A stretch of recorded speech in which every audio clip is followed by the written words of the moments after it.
I'm Bevan Lindsay. I'm the CIO here at IT Partners, and it's great to have you in our place today. Today we're very fortunate to have Martin Vogel here. He's a Managing Director of the long-standing and hugely successful Hansa Chippers, and he's going to talk to us about a first-hand experience around a disaster where a fire erupted in Hansa's manufacturing facility due to a malfunctioning printer on one of their workbenches, causing widespread damage. And we'll have Martin up here soon to cover that off. So disaster recovery is a big subject, as is data backup. It's a subject often approached with good intentions, but often does not get the focus it deserves.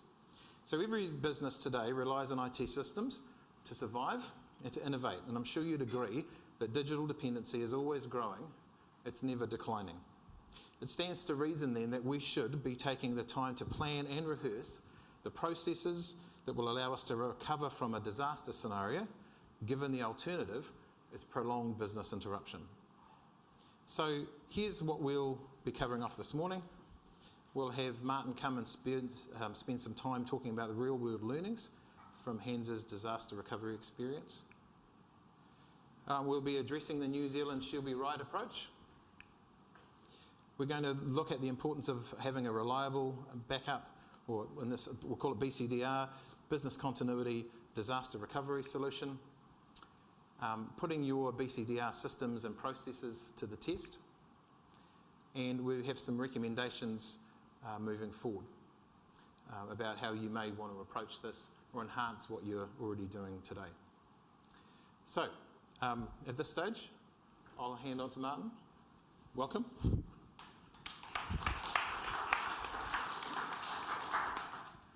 Thanks, Bevan. So yeah, I'm Martin from Hansa Chippers. So we manufacture a range of wood chippers from 30mm capacity up to 250mm capacity. So lifestyle block owners up to commercial arborists. So I'm sure you guys all got some larger properties, so come see us. Could do with some more business at the moment. So yeah, so started in '81 by my father. I've got about 50 people employed, and we export about 65% to Australia, UK, Europe, and we built this factory about 6 years ago, and we actually onboarded with IT Partners probably soon after that as a result of having a crypto virus attack. So that was kind of our first learning around joining a good IT provider. So yeah, I mean that it cost us a lot of downtime, a couple of weeks out of action, and yeah, it was just more of an inconvenience, I guess, more than anything, but we did get full recovery and our first decent insurance claim. So that's where we went to market to look at a good provider that could provide us with a solution across the board, and we chose IT Partners then. So,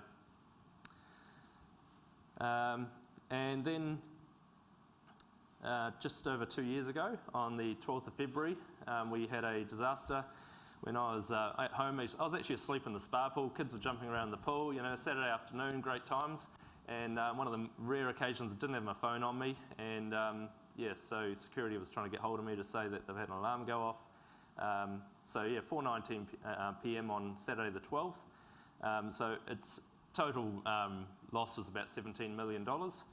And yeah, so I guess I'll tell you a bit about our story around going through that process of recovery.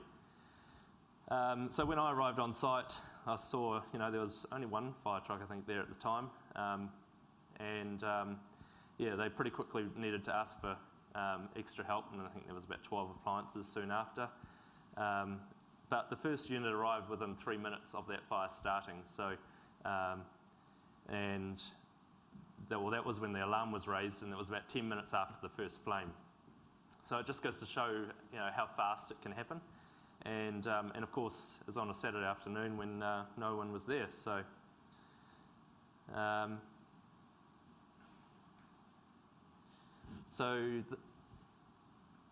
yeah, I guess the first learning through that process was that our building was designed to get out of and not get into. So access control was there, and the back part of the building was all by key, but no one carried keys because it was all access control.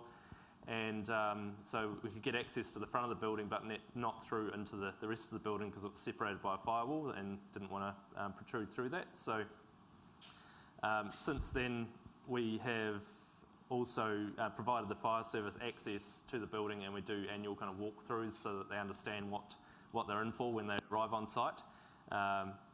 So initially they're there to save lives, and when they see that no one else is on site, then it's secondary from there. It's about the safety of their own people. So there's no rush at that point then to get into the building. It's kind of like let it burn. And especially if they arrive on site and they don't know what's inside it, and they don't know, they don't want to put their own people at risk. So, and generally these kind of events happen when no one's on site. So if we were on site, then you'd just point a fire extinguisher and put it out, like in the initial kind of stage. So,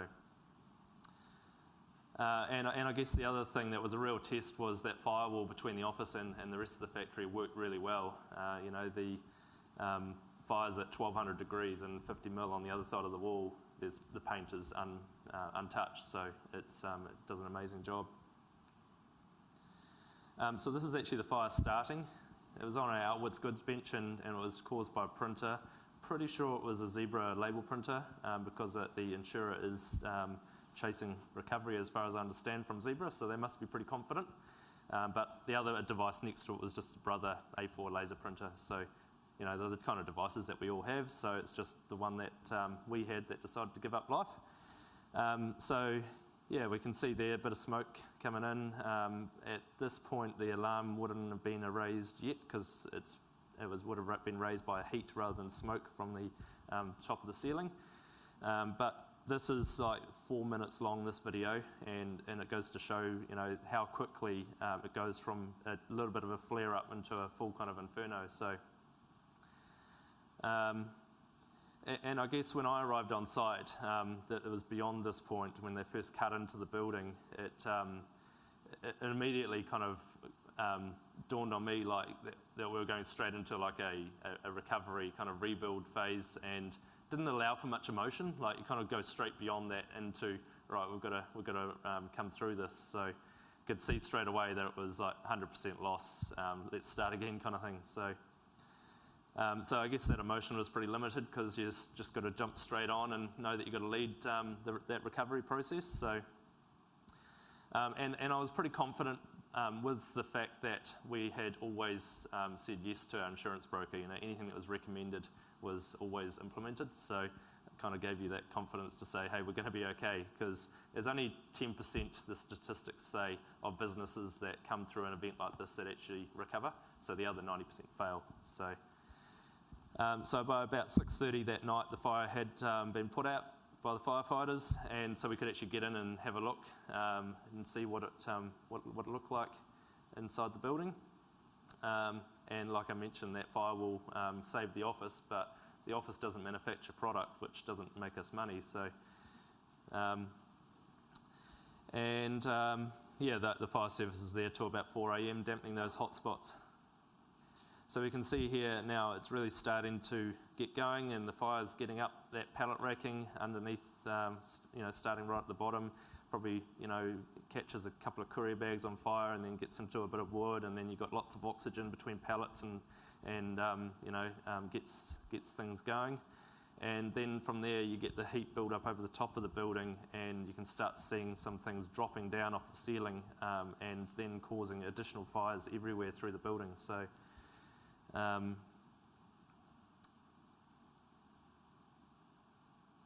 So you can see the colour changing now as well, and that really shows that heat build-up. It was amazing actually, some of the things that didn't burn, like there was stacks of like cardboard packaging. That was one of the things that didn't burn. Like it was just no oxygen there for it to burn. But you think kind of like a place that manufactures wood chippers, it's all steel, what's there to burn? But it's amazing what does burn. I think we had 2,500 engines there because, of course, coming through COVID, it was all about having the right inventory, and the whole lot of them were just gone, like, stacks of them, cartons of eggs, just all burnt. So, so we can see now it's really starting to like get additional fires happening, and this is all within 5 minutes. So I'd say the first appliance is probably not too far off turning up now, given the alarm was raised 3 minutes after that. They got the message, and then within 10 minutes they were there, so it was only a few minutes after this. So yeah, that I guess video from our CCTV footage until the camera burnt tells a good story as to how quickly it all kind of happens. So this was that evening, looking through from our showroom space through that firewall into that damage. You can see how effective that is. Initially, it was all about being honest with our team and communicating with our team, we just wanted to bring everyone together and just give them reassurance and share emotion and answer any questions. And that was kind of before we got involved with the fire investigators and the loss adjusters and the entourage that kind of comes after that. So we sent everyone home for a week, guaranteeing that they'd be on full pay even if they were unable to work. So just to give them that confidence at a time when labour was so short, it's not like we wanted to let anyone go. And we set upon getting into that kind of first phase of recovery. So we kept those daily updates going with the team, and initially also the other key thing was to get a message out to our customers and our suppliers. So what enabled us to do that was, of course, there was no power on site, so our server wasn't accessible. We quickly spun up our backup Datto, and IT Partners got us up and running and gave us access to information. And yeah, I guess it was a good test to that, and it really worked. So it means that there was no interruption to that information. So we really were able to get in contact with those people. And then from there, we removed our server and hosted it at IT Partners' premises so that we could continue operating remotely. We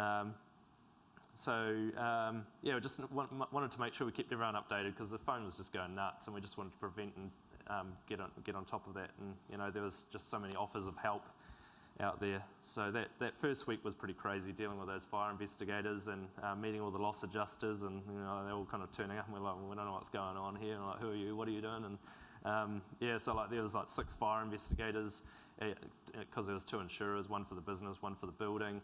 And then there's the fire service investigators, and then there's the loss adjuster for each element of it. So you're dealing with like a dozen people, each with their own kind of thing, as well as our own broker.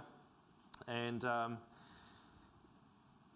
guess our initial priority outside of all that was just to get our team back to work. We needed to tell a story to our customers to say that we're back, because we had competitors knocking on our door, taking advantage of our loss straight away. So even if we could get something out to the market was going to be a good thing. So and I guess those relationships in market really came into their own in that time of need, like for the likes of Longveld. Pam offered to provide with some welders, because we couldn't get any welders because of the shortage at the time, as an example.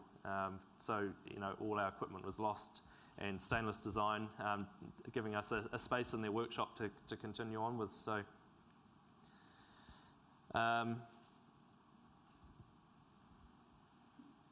So one of the learnings initially was to make sure that we appointed our own fire investigator as well, just in case there was any unknowns around what was actually going on, to make sure that we had an independent view. So kind of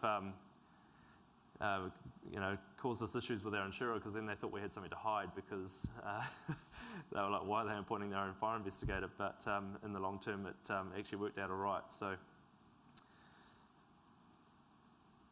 Obviously we had those loss adjusters and different policies for inventory equipment, business interruption, and then obviously the building as well. Again, business interruption for that as well. So we knew what the cause.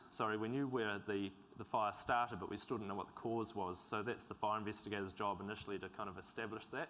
So they're in there, like, they get right into it. They love it. Like there's 6 of them, and they're picking away, pulling it all apart, and working out what it was, because we've done an insurance claim, but that's not accepted until they can prove that we weren't negligent. So that takes a couple or 3 weeks. So you're kind of in this space of limbo, promising the world to everyone, but still not knowing whether you can come out of it. So so they got through that and worked out the cause was likely one of these devices, and then the insurer said, yep, okay, we'll cover it. So that work was pretty critical in those first 2 weeks.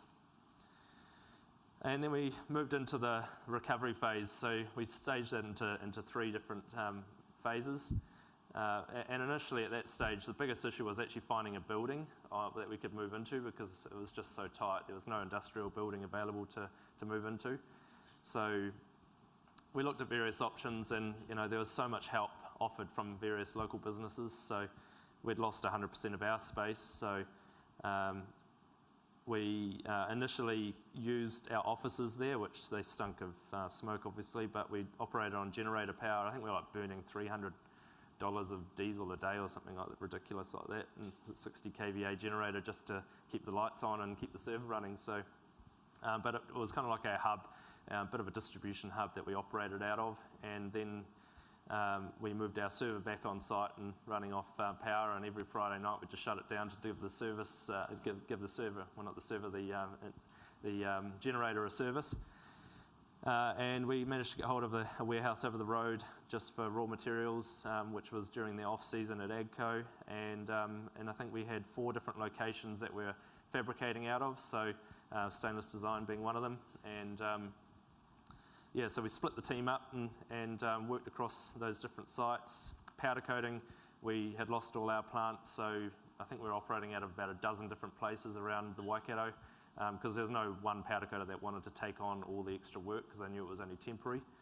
And we split our team out there, so we were operating out of like a dozen different sites, and it was just this chaotic shambles of logistics crossing over everywhere. So after a few months, we did consolidate down to 5 different sites as a result of finding different buildings, and we did assembly out of a small kind of building in Maui Street that we managed to lease. And we just had a couple of trucks that we hired and just ran the stuff around to make it work. So it wasn't about efficiency at that time at all, because the insurer was covering the additional cost of working. So and I think the biggest thing that we learned at that stage was that our people are were our biggest asset, and through those times of adversity, it highlights that those people go above and beyond to help. And on the other extreme of the spectrum, we also found that there's some people that took advantage, but generally they kind of freed up their own future and got off the bus. So, and then recruitment was a real problem at that stage, obviously, as well, for 2 reasons. One, there was just no people available, but secondly, we couldn't show anyone what good looked like. It'd be like, okay, come and have a look at our building that's a burnt mess. So, so that became a real marketing exercise, selling our story to get people on board to want to be a part of our team.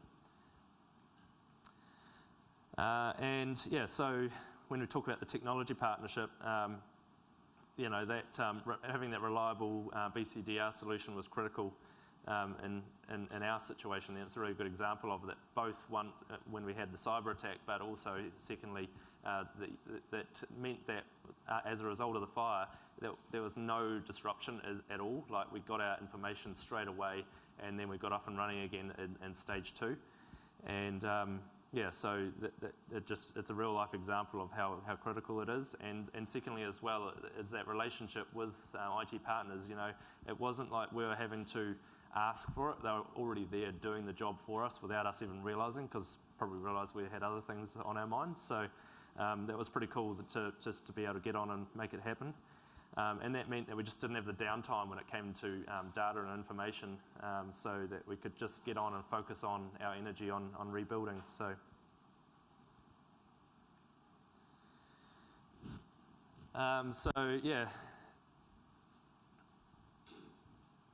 one of the things of benefit we got out of it is we, I guess, had a lot of hidden or masked logistics within the building that people were just running around free for all, kind of just getting stuff that they needed. So as a result of splitting into all those different sites, it forced us to do things better and differently. So ongoing now, we've got that benefit. So that was a real benefit to streamline those internal kind of logistics. So there are benefits as a result of a disaster, and that was one of them for us. and you know, there's various people in the business saying, you know, it'll be better when we're back on one site, but I didn't accept that. It was all about actually making improvements to better ourselves as a result of the situation that we're in. So we just had to make sure that we pushed through and didn't accept that. And yeah, so the second and third phases of recovery. First phase was getting people back to work on all those multi-sites. Second phase was turning our energy into actually rebuilding. So we'd just finished a 2,000 square metre building on the back, and we'd just opened it up between the buildings. So unfortunately, all the heat and smoke went into that. While there wasn't much to burn in there, it was badly damaged as well. So we basically had to strip that back and take the roof off and cladding and everything off and blast the structure and repaint it. And we focused on getting back into that building for a start. So that took about 5 months to go through that process, and we moved in after about 8 months. So this is the demolition of the main building in between of the internal product that was in there. And yeah, and then the last phase of the recovery was to rebuild that original building in between the firewall and the new building. So there was a lot of tricky kind of stuff that I had to deal with wrapping the end of the office firewall and the other new building, scaffolding and stuff like that. But in between, we basically stripped it back to nothing, got rid of down to the concrete floor, because there was like engines and stuff that fell down and left craters in the floor, and had to remove that, even though the loss adjuster didn't want to. So yeah, we finished that end of last year, so it was just under 2 years, and I guess we've still got a bit of production-related stuff to move around and get into its final location, and it's part of an expansion plan as well. So we basically doubled our footprint through that period as well. Yeah, so we got rid of the builders in the last year. I think we had years of builders on site as a result of building the initial building plus then the rebuild. So it's nice to have that back and now focus on the future and what's more positive to look forward to.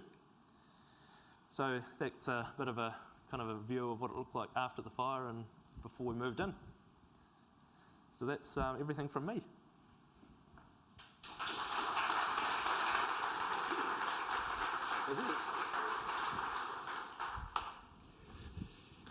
Thanks, Martin. Great real-world learnings that lead in really nicely to the rest of our presentation. So, though related, it's important to recognise the difference between data backup and recovery and disaster recovery. Data backup and recovery mainly relates to restoring data back onto your existing operational systems. So, a backup process is one that is essentially making incremental backups of data as it changes. You may have this happening a few times a day. It may only happen in the evening, depending on how you're set up. And we're often using it for recovery of files or documents that have been overwritten or deleted. Another good example is that you may be doing a system upgrade of some sort on your on-premise system, for instance, and it doesn't go to plan and it wasn't what you expected. Using the backup solution to restore part or some of those systems. And then long-term retention of data. So backup and recovery is very focused on saying, hey, we may have a compliance requirement or we've made a business decision that we need to be able to go back to data in the last 6-7 years or beyond. And that's where that technology fits. DR, or I'll refer to it as disaster recovery and DR, as we go through, but either way, you know what I'm talking about. It's typically the technology used to stand up a copy of your system or the whole IT environment to a working state on some independent hardware, so you're returning to using those systems to a point prior to the disaster. And we'll have a look a little bit more around the workings of that as well. So recovery to a recent time before disaster occurred, and that ability to continue business as usual as you were prior. On occasions, disaster recovery can, in fact, actually involve using both of these technologies side by side. So disasters can arrive in many forms. We've seen, not just heard, the fire outbreak at Hansa. Very sobering video to watch about something that starts very small in the corner, and we saw the impact of it, and consequently the business interruption. Some of these things have short-term impacts, maybe a day. Others may result in a week or even longer. Whatever the scenario, the business interruption is the result. And one of these in the bottom right-hand corner is a cyber attack. And I guess we've taken great pride in working with our partners, our clients, to proactively put in place a number of systems that defend and protect your organisation from cyber attacks. But the reality is, and you would have heard us talk about this before, that a cyber attack is a situation where it's not if it happens, it's when. It's a process we need to take. The reality is that the threats are always moving. I talk about the goalposts that are moving. And so we've got to be ready to respond to those as they happen. But equally, we need to be thinking about recovery because inevitably we need to work on the basis that this potentially will happen rather than not. So disaster recovery is often tarred with the same brush that we used to see applied in industry to cybersecurity. It's the good old Kiwi, she'll be right, mate. So I'm not looking for a show of hands, but some of you may recognise these statements. Some of you may have actually said them out loud at some point or thought them to yourself. If I go back 20 years, I have to admit, I probably said or thought some of these things in my responsibilities for IT. But the reality is very different. So we've talked earlier about how every business today has a high level of digital or technology dependency. That's just where we live in 2024, whether it's our personal lives or our business lives. Realistically, those paper systems that you used to use, they don't exist anymore.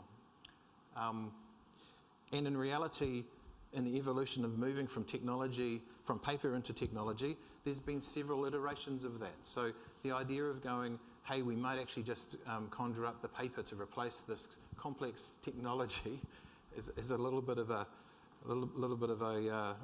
false path. Recovering from a disaster is more than just a technology consideration, and we're going to unpack that further. Having a tested and proven disaster recovery plan is increasingly a requirement for cyber security insurance renewals. And many of you would have seen the terms and conditions now that are coming from your insurers and your ability to prove that you in fact have tested these systems and can recover. Not all software as a service or SaaS cloud providers provide disaster recovery. Most of them do, and some may not even back up all of your data. We had an experience recently workshopping this very exercise and had to approach a SaaS provider of a CRM system, only to discover that they had disaster recovery capability, but what they didn't actually have was full backup coverage of all the data. So that was our exercise, to get involved and as an advocate for the client and find out what options we had to actually solve that problem. Downtime costs your business, right? In one form or another. Here's the business lens. These are all elements that all of us in the room can relate to. And realistically, these are the business impacts you'll be likely wrestling with in a disaster scenario. Revenue is quite an obvious one, kind of important in the scheme of doing business.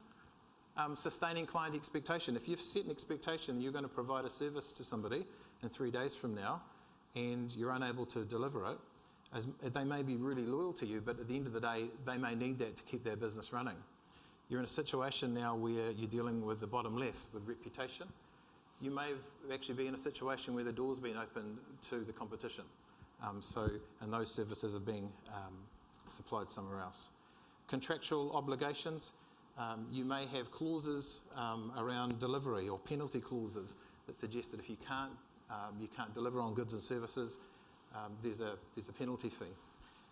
And high stress situation, the pressure on the team. This is a reality. Not just your IT people, but suppliers and clients calling and saying, look, where are we at? How does this impact us? Those are very real things. So preparing for a recovery utilises these 3 areas. And as a rule in IT, technology is really nothing without clear connection to people and to process. And it's the same in this instance when we're talking about recovery.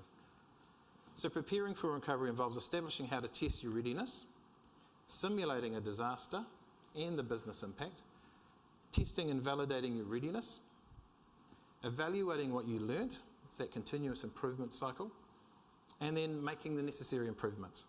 So at IT Partners, we've established and deployed some great disaster recovery technology from Datto. These are solutions that we've put in place for a large number of our clients. So we're very familiar with the technology and have implemented it as designed to provide both those backup and restoration capabilities and the disaster recovery services as well. So that's really positive. But that's not the end of it. Disaster recovery requirements, planning and the testing vary from business to business. So what we put in place as a baseline for disaster, and it's effective, we heard about it earlier from Martin, is only part of the solution. But we need to be sitting with you and thinking about actually what is that process? What is it to actually recover a system for your business specifically? Because it's going to be slightly different for the business that's down the road. So about a year ago, we saw an opportunity to add some more value in this space for our clients. We recognised there was a demand for establishing structured recovery test plans where the technology element partners with the people and process elements to rehearse a recovery. So most importantly, an opportunity for both us and our clients to learn and improve. So from here on, we're going to share some of those learnings to date and then provide some recommendations. Building your recovery plan, we'll just do a fly through these points and we'll unpack them in more detail. You've got to establish your disaster recovery scope. What are the systems that are important to us? What are those things that are closely connected to revenue, client retention, all of those good things? Technical disaster recovery readiness. What infrastructure, what equipment and hardware do we have ready to go to cater for this? Who needs to be involved? Yes, there might be your IT people. It may be a number of people within your organisation, and we'll look at that more closely. The disaster recovery test process, what is that? Is it something we just kind of fly by the seat of our pants and go, well, if this happens, we'll kind of work it out on the day? Or is it a structured test? The timing of your testing and I guess those commitments to rerun those regularly is very much also part of the plan. So, establishing the disaster recovery scope, let's start with the technology element. So many of you are already familiar with this graphical asset. I'll give you a chance to just have a bit of a nosy at that while I grab another mouthful of water. So this is what we refer to as the systems landscape. It's a representation of all your systems on a single page. So it's the logical starting point for assessing what systems you have and then identifying the business dependencies. So it's also an opportunity to identify interdependencies. So system A needs to be up and running before system B can operate.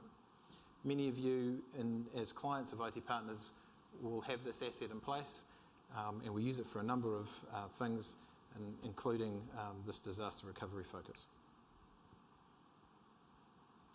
So we're suggesting that a good starting point here is establishing the top 3 priority systems. And so here's some recommended assessment criteria. So what business activities does the system you're looking at, reviewing, what activities do they support? Is it just in your core operations? Maybe it's involved in the financials, might be in the sales piece, could be payroll associated with finance or HR. What connections do each of these systems have to revenue and to reputation, client delivery, and maybe compliance? The number of staff dependent on or using these systems. Is this a system that 80% of our staff are using day in, day out? Is this a system that actually 3 people use every quarter? Those system-to-system dependencies, which I mentioned earlier. And then this mouthful, maximum tolerable period of disruption. Try saying that fast 4 times. This is why we're referring to it as MTPD. So this essentially is, as it sounds, how long can we operate without this system before it actually is causing us an issue? Is it half a day? Is it 3 weeks? I was in a workshop recently where somebody said, well, actually, if that didn't come up for 60 days, that would be fine. In that same conversation, we talked about actually our tolerable period of disruption for this is about 60 minutes, and there's some real consequences. Sticking with the technical, establishing your disaster recovery readiness at a technical level. So what infrastructure do you have in place today to facilitate recovery? Many of our clients are using Datto BCDR solutions that we've supplied and configured for this task. And essentially I've boiled this down to a very simple picture. There's a whole lot more involved here in the IT world. But on the left-hand side, you have a server. You may have multiple servers. You may have a SAN as well that's storing data.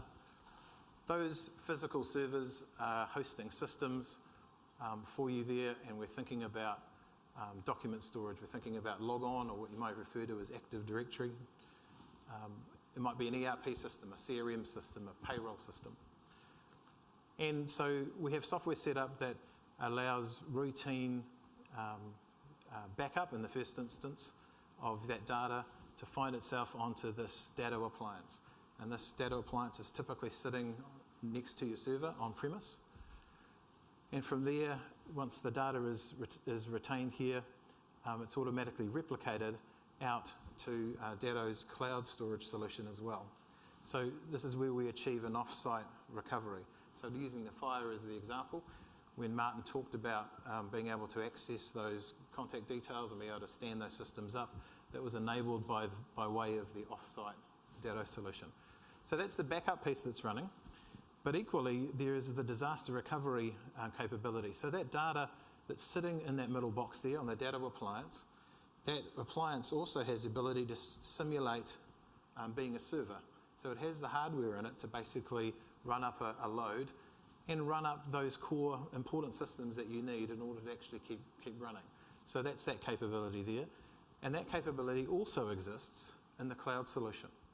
So again, this is what we used with Hansa to actually stand up those servers so they're operating as normal and we're able to access them. When we're looking at DR coverage for a SaaS or cloud system, these are the infrastructure pieces that are outside our hands. They're usually outside IT partners' hands and outside of yours. Generally speaking, the providers will have a primary set of resilient infrastructure. And obviously, if you're dealing with, say, an ERP system that's online or a payroll system online, they're independent companies with independent storage. But each of them typically, by standard, have a geographically independent place for their data to be backed up to. And they also have a disaster recovery mirror, if you like, in one, often two locations. So most mature providers have invested in this to achieve their resiliency. And it stands to reason that the SaaS providers would have this architecture in place, but often it is assumed. It's, I guess, easy to think about the rigor that people like Microsoft and Amazon and Google put into this place, into this space. But when we're dealing with smaller vendors, we all assume they're running a very high standard of disaster recovery and backup. But we actually need to be investigating that and working out, in fact, if that's the case. Moving on to people, establishing who needs to be involved. As described earlier, recovery is a partnership between people, process and technology, and we need to bring the right combination of people together, both internal and external. So it's your in-house IT people and probably your managed service provider. It's those subject matter experts, so those people who use the system in your business, and not your IT people who know how to run the system up. Your IT people may very well know how to use those systems, but we're talking about the staff that actually use your manufacturing system day by day, the payroll system, the financials. And we're talking about your SaaS provider being involved if in fact it's a SaaS system we're dealing with. And there's an executive role in the business that we need to involve, and we'll cover that off as we go.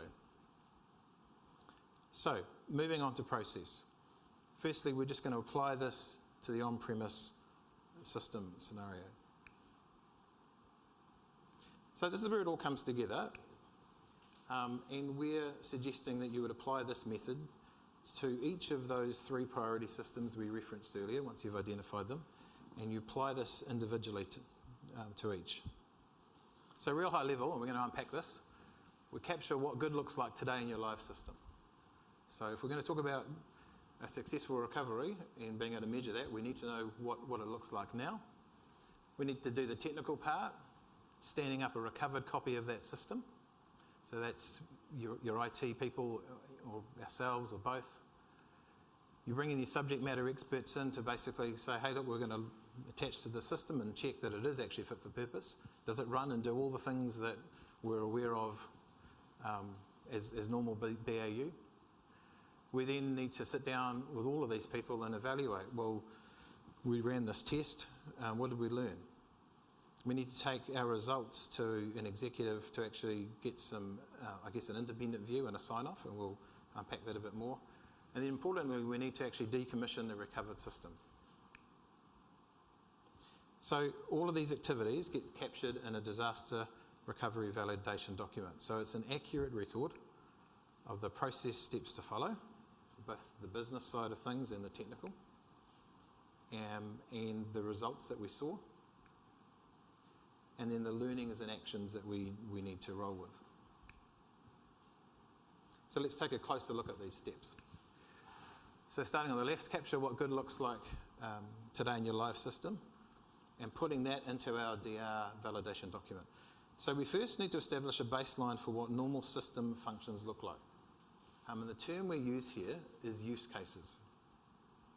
So if you were dealing with a CRM system as an example, your top 5 use cases might be in the system, creating a new customer record.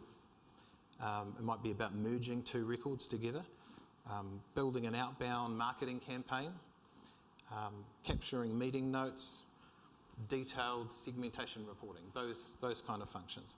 And you could apply those in your own context to those, activities that you use with your own core systems.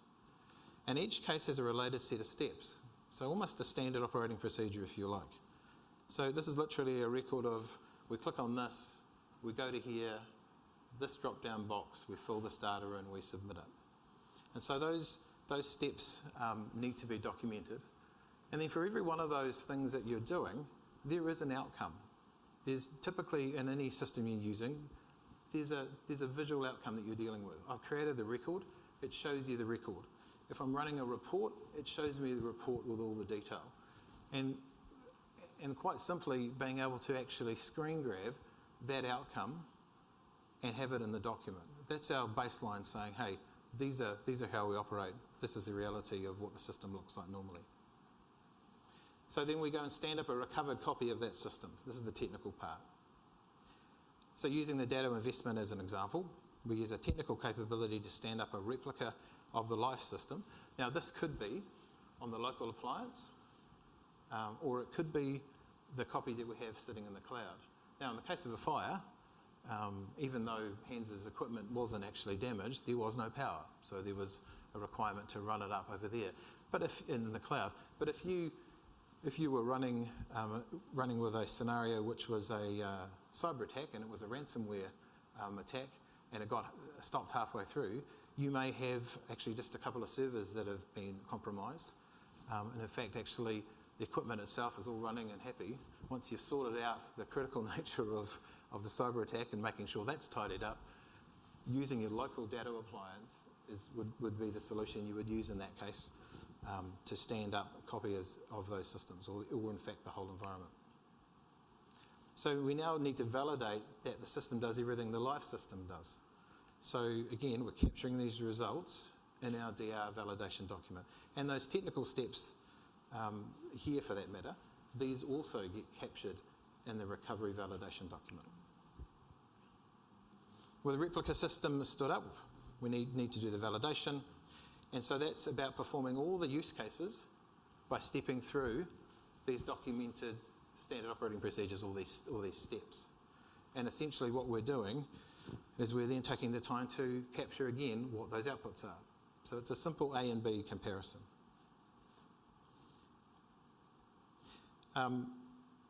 We're taking the time to validate, so that's really important, but we're also learning how to test under pressure.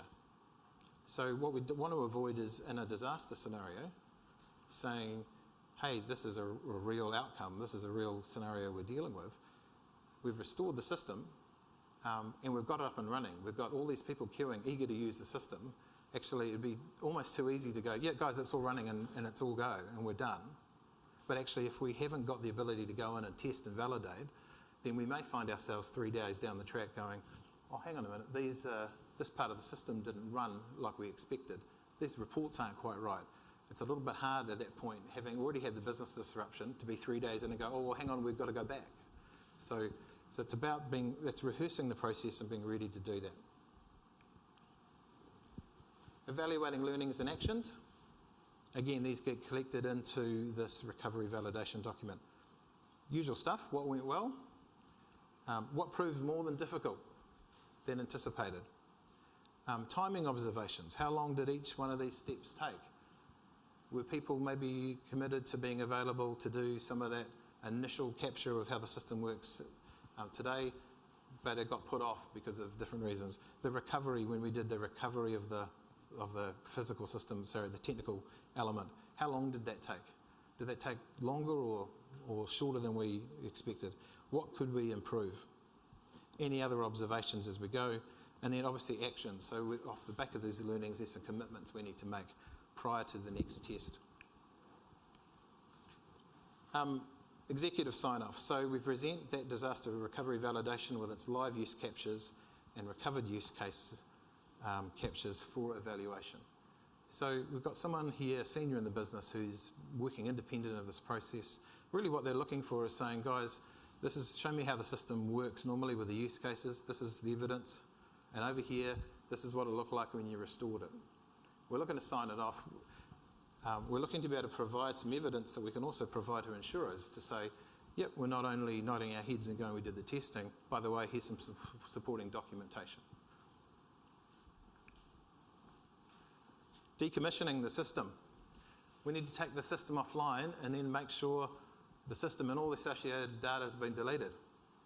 This is something that's quite key, in that we don't want to find out sometime later that the system was hanging around and unmonitored, nobody noticed, that actually we had a cyber attack, we had someone inside our organisation, and they were merely accessing, albeit a copy, all our secrets, all our core data, our sensitive IP on a copy of the system that's still sitting there.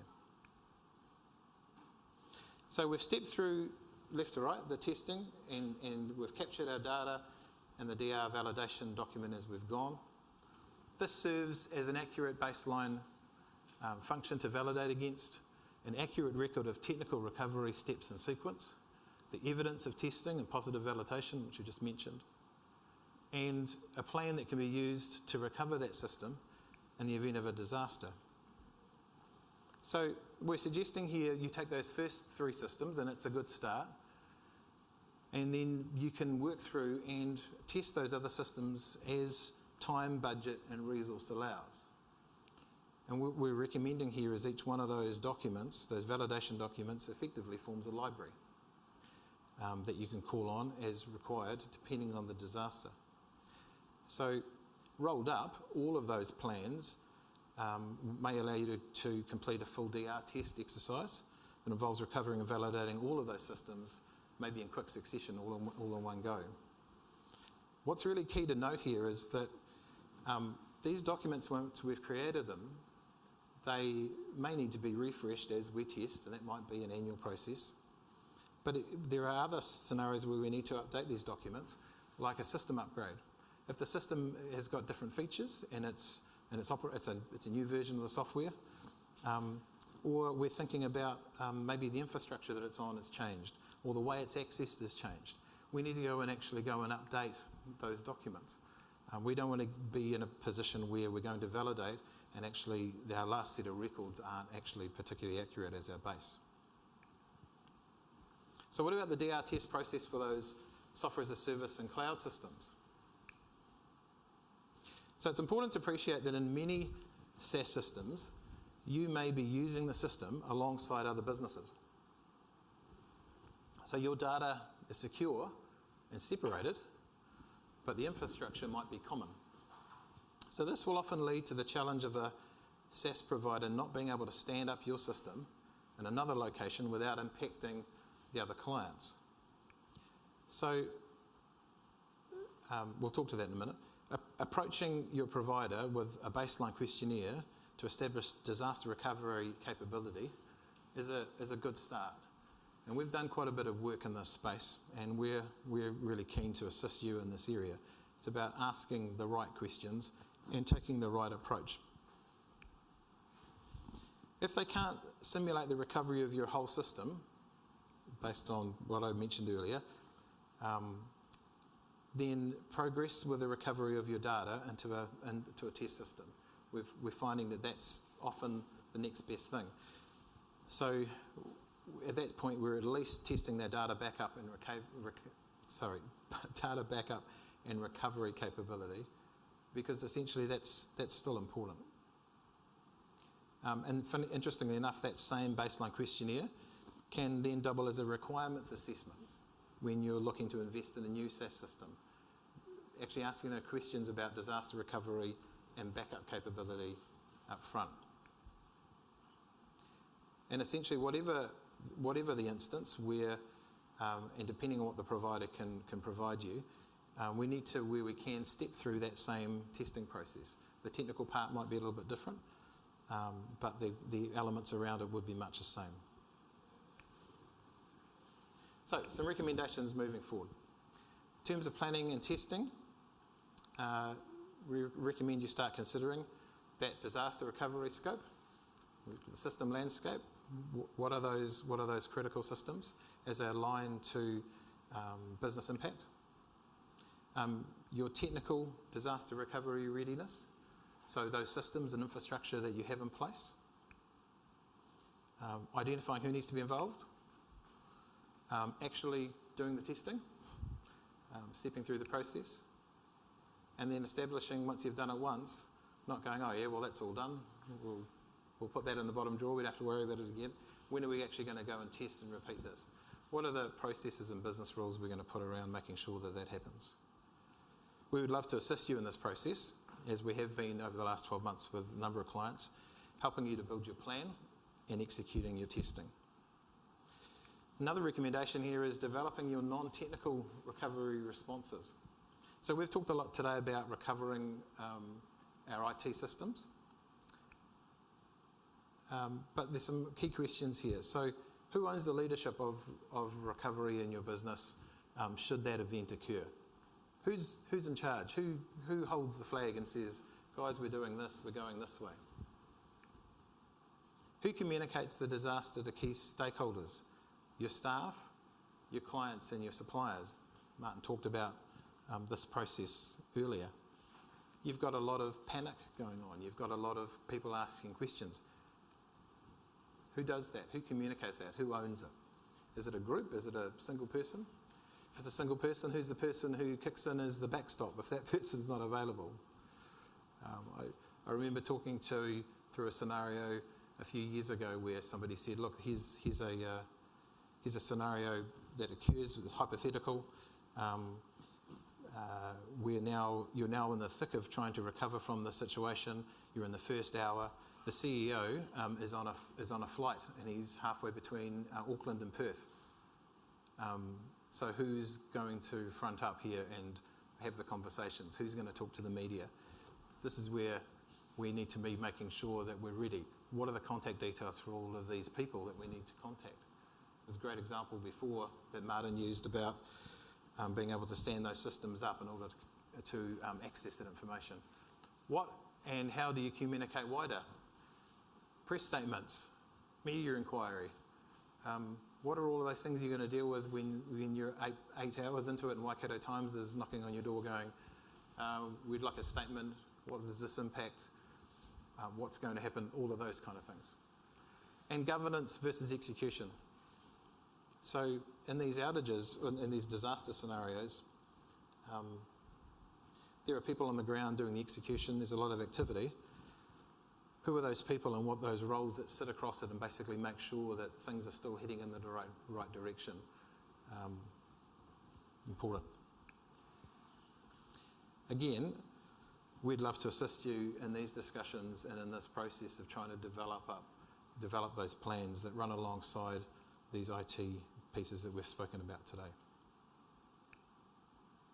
So, just capping everything together. We've talked about the fact that there are various risks that can disrupt operations, and there's a range of those. We've talked about the fact that disaster recovery is about being able to operate or restore systems and operations after a disruptive event. And the focus here is resuming normal business functions as quickly as possible. And we're suggesting here there's regular testing, which establishes a high level of confidence, so you know what to do when a disaster occurs. And then that regular testing is also is enabling continuous improvement as we collect the learnings and things that can be actioned so that we're improving.